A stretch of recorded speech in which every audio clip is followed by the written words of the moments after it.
जय श्री राम। जब काम को मार डाले भगवान शंकर और उनकी पत्नी रति को उन्होंने कहा कि अब जब कृष्ण का अवतार होगा तो कृष्ण का जो पुत्र होगा वही तुम्हारा पति होगा।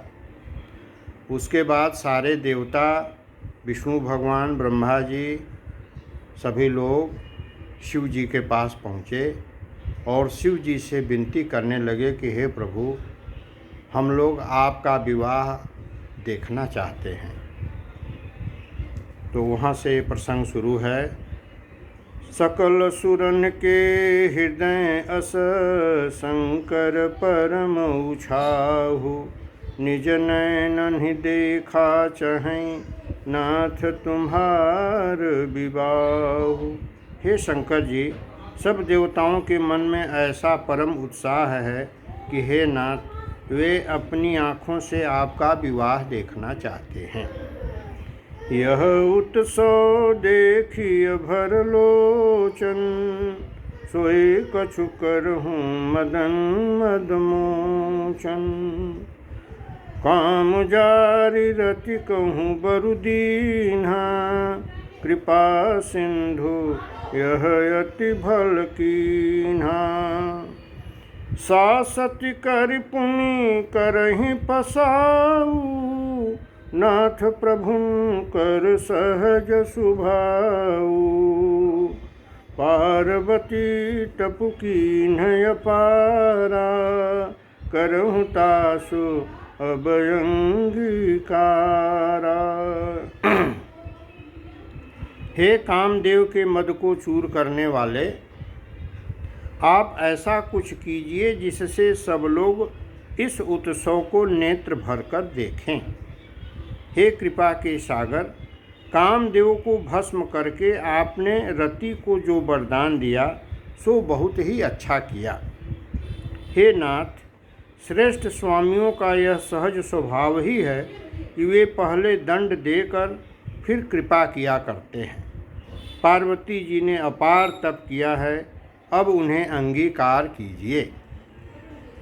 सुनी विधि विनय समुझे प्रभु बानी, ऐसे ही हो कहा सुख मानी। तब देवन दुंदुभि बजाई, बरसि सुमन जय जय सुर साई। अवसर जानि सप्त ऋषि आए, तुरत ही विधि गिरि भवन पठाए। प्रथम गए जहाँ रही भवानी, बोले मधुर बचन छल सानी। ब्रह्मा जी की प्रार्थना सुनकर और प्रभु श्री रामचंद्र जी के वचनों को याद करके शिव जी ने प्रसन्नतापूर्वक कहा, ऐसा ही हो।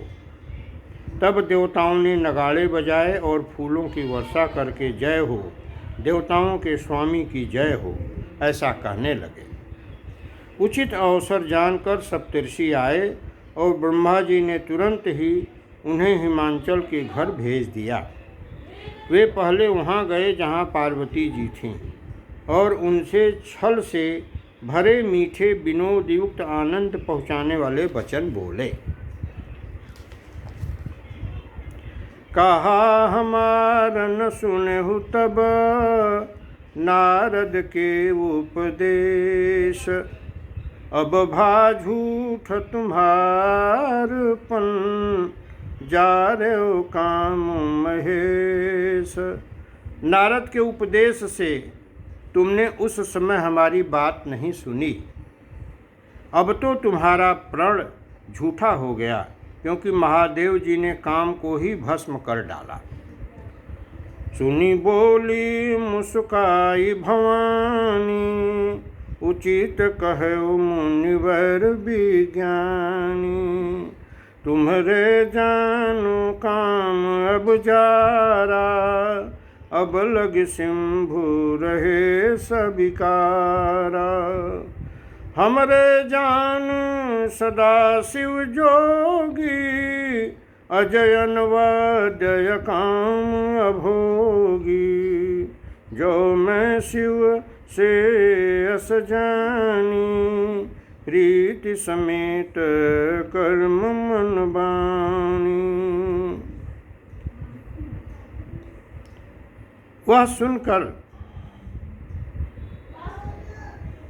नारद जी के उपदेश से तुमने उस समय हमारी बात नहीं सुनी, अब तो तुम्हारा प्रण झूठा हो गया, क्योंकि महादेव जी ने काम को ही भस्म कर डाला। यह सुनकर पार्वती जी मुस्कुराकर बोली, हे विज्ञानी मुनिवरों, आपने उचित ही कहा। आपकी समझ में शिव जी ने कामदेव को अब जलाया है। अब तक तो वे विकार युक्त माने कामी ही रहे, किंतु हमारी समझ से तो शिव जी सदा से ही योगी, अजन्मा, अनिंद्य, काम रहित और भोगहीन हैं। और यदि मैंने शिव जी को ऐसा समझकर ही मन, वचन और कर्म से प्रेम सहित उनकी सेवा की है, तो हमार पन सुनहु मुनीसा, करी हैं सत्य कृपा निधीसा। तुम जो कहा हर जारे मारा, सोई अति बड़ विवेक तुम्हारा। तात अनल कर सहज सुभाऊ, हिम्मत ही निकट जाई नहीं काऊ। गए समीप सोवसी नसाई, असी मन मथ महेश की नाई। तो हे मुनीश्वरों सुनिए, वे कृपा निधान भगवान मेरी प्रतिज्ञा को सत्य करेंगे। आपने जो यह कहा कि शिव जी ने कामदेव को भस्म कर दिया, यही आपका बड़ा भारी विवेक है। हे तात, अग्नि का तो यह सहज स्वभाव ही है कि पाला उसके समीप कभी जा ही नहीं सकता, और जाने पर वह अवश्य नष्ट हो जाएगा। महादेव जी और कामदेव के संबंध में भी यही न्याय समझना चाहिए। हियहर से मुनि बचन सुनी, देख प्रीति विश्वास, चले भवानी नाई सिर, गए हिमांचल पास। पार्वती के वचन सुनकर और उनका प्रेम तथा विश्वास देखकर मुनि हृदय में बड़े प्रसन्न हुए। वे भवानी को सिर नवाकर चल दिए और हिमांचल के पास पहुँचे। सब प्रसंग गिरिपति सुनावा, मदन दहन सुनि अति दुख पावा। बहुरी कहो रति कर बरदाना, सुनि हिमवंत बहुत सुख माना। हृदय विचारी शंभु प्रभुताई, सादर मुनिवर लिए बुलाए। सुदेनु सुनखतु सुघरी सोचाई, बेग वेद विधि लगन धराई। उन्होंने पर्वतराज हिमांचल को सब हाल सुनाया। कामदेव का भस्म होना सुनकर हिमांचल बहुत दुखी हुए। फिर मुनियों ने रति के वरदान की बात कही। उसे सुनकर हिमवान ने बहुत सुख माना। शिव जी के प्रभाव को मन में विचार कर हिमांचल ने श्रेष्ठ मुनियों को आदरपूर्वक बुला लिया और उनसे शुभ दिन, शुभ नक्षत्र और शुभ घड़ी शोधवाकर वेद की विधि के अनुसार शीघ्र ही लग्न निश्चय कराकर लिखवा लिया। पत्री सप्तर्षिन सोई दीन्हि, गहि पद विनय हिमांचल कीन्हि। जाई विधि तिन्ह दीन्हि सुपाति, बाचत प्रीति न हृदय समाति।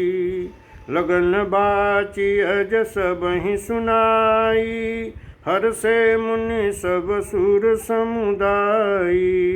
सुमन वृष्टि नभ बाजन बाजे, मंगल कलश दसहु दिशि साजे।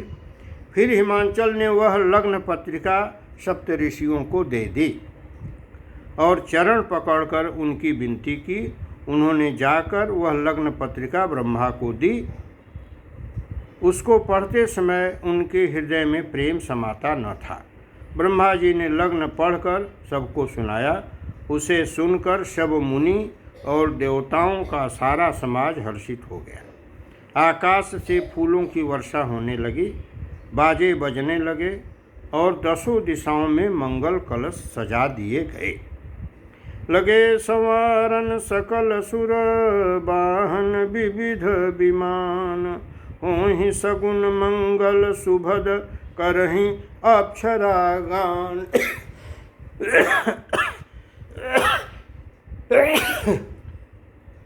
सब देवता अपने भांति भांति के वाहन और विमान सजाने लगे, कल्याणप्रद मंगल शकुन होने लगे और अप्सराएं गाने लगीं। जय श्री राम।